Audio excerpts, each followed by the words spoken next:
ஹாய்ங்க, எல்லோரும் எப்படி இருக்கீங்க? இன்றைக்கி வந்து சொரக்காவை வச்சு ஒரு சிம்பிளான தேங்காய் பால் கூட்டு தான் செய்ய போகிறோம். எப்படி செய்யலான்னு பார்க்கலாம். அதுக்கு முன்னாடி என்னோடய சேனலை சப்ஸ்கிரைப் பண்ணாதவங்க சப்ஸ்கிரைப் பண்ணிவிட்டு பாருங்கள். நதீன் ஜான் சேனல் நேம் ஓகேவா? மறக்காமல் சப்ஸ்கிரைப் பண்ணிட்டு பாருங்கள். இதில் வந்து நம்மளுக்கு அதிகமான எந்த பொருளுமே தேவைப்படாது. நான் வந்து பிஞ்சு சொரக்காய் எடுத்திருக்கேன். நீங்கள் பிஞ்சு சொரக்காய் எடுத்துக்கிட்டிங்கன்னா தான் விதைகள் வந்து கம்மியாக இருக்கும், அதே சமயம் தோலும் வந்து ஸ்லிம்மாக இருக்கும்னு சொல்லுவாங்க, திக்னஸ் இருக்காது.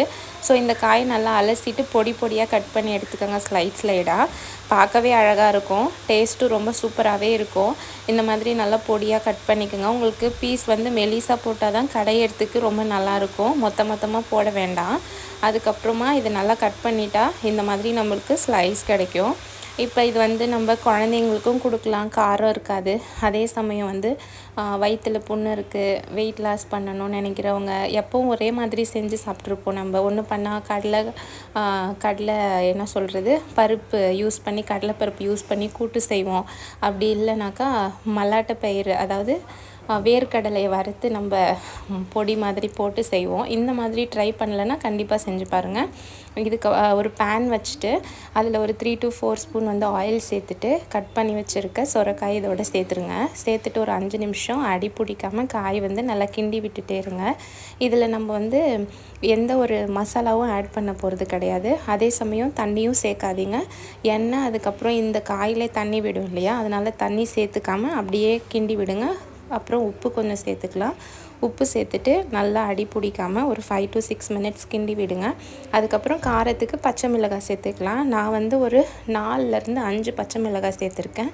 உங்களுக்கு காரம் ஜாஸ்தி வேணும்னா நீங்கள் இன்னும் கொஞ்சம் சேர்த்துக்கோங்க. குழந்தைங்க சாப்பிட்ற மாதிரி இருந்தால் காரம் குறைச்சிக்கோங்க. இப்போ நம்ம பச்சை மிளகாய் சேர்த்துட்டு நல்லா கிண்டி விடுங்க. காய் நல்லா வதங்கணும். வதங்கினதுக்கப்புறம் நம்மளுக்கு கடையறத்துக்கு வரணும். ஸோ அந்த அளவுக்கு வதக்கிக்கோங்க காயை. தோலும் சீவரத்தில்லை, தோலும் சீவாமல் தான் இந்த காய் நம்ம வந்து செய்ய போகிறோம். அதுக்கு முன்னாடி தேங்காய் வந்து அரை மூடி தேங்காய் எடுத்திருக்கேன். நல்லா அரைச்சி திக்காக பால் புழிஞ்சு எடுத்துக்கணும். இங்கே பாருங்கள், இப்படி கடைஞ்சி எடுத்தாச்சு. இப்போ இதை தாளிப்பு கொடுத்துடலாம். அதுக்கு வந்து நான் ஒரு 2 ஸ்பூன் ஆயில் சேர்த்துட்டு இதோட வந்து கொஞ்சமாக சீரகம், கடுகு, அதுக்கப்புறமா 2 வரமிளகாய் இல்லைன்னா 1 வரமிளகாய் போட்டுக்கோங்க. நீங்கள் காய் வந்து பெருசாக சேர்த்துக்கிட்டிங்கன்னா 2 வரமிளகாய், நான் மீடியமான சைஸ் தான் போட்டிருக்கேன். ஸோ 1 வரமிளகாய் சேர்த்துக்கிறேன்.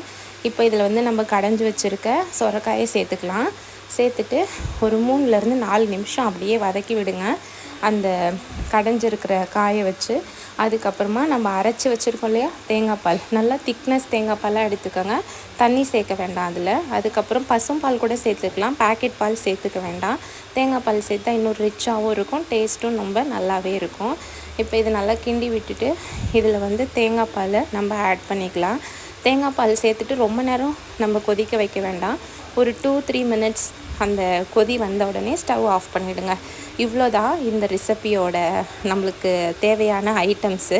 தேங்காய் பால், காஞ்ச மிளகாய், அதுக்கப்புறம் பச்சை மிளகாய், சொரக்காய், எண்ணெய், சீரகம், கடுகு, இவ்வளோதாங்க. இந்த ரெசிப்பியை மறக்காமல் ட்ரை பண்ணி பாருங்கள். எனக்கு கமெண்ட்டில் சொல்லுங்கள் டேஸ்ட் எப்படி இருக்குன்னு சொல்லிட்டு. நான் இன்றைக்கி இது சுட சுட சப்பாத்தியோட தான் சர்வ் பண்ணேன். நீங்கள் சாதத்துக்கூடையும் வச்சு சாப்பிட்லாம். ஒரு சிலருக்கு சாதத்தோட விருப்பம் ஆகாது. ஸோ நெக்ஸ்ட் ஒரு வீடியோவில் பார்க்கலாம். பாய் பாய்.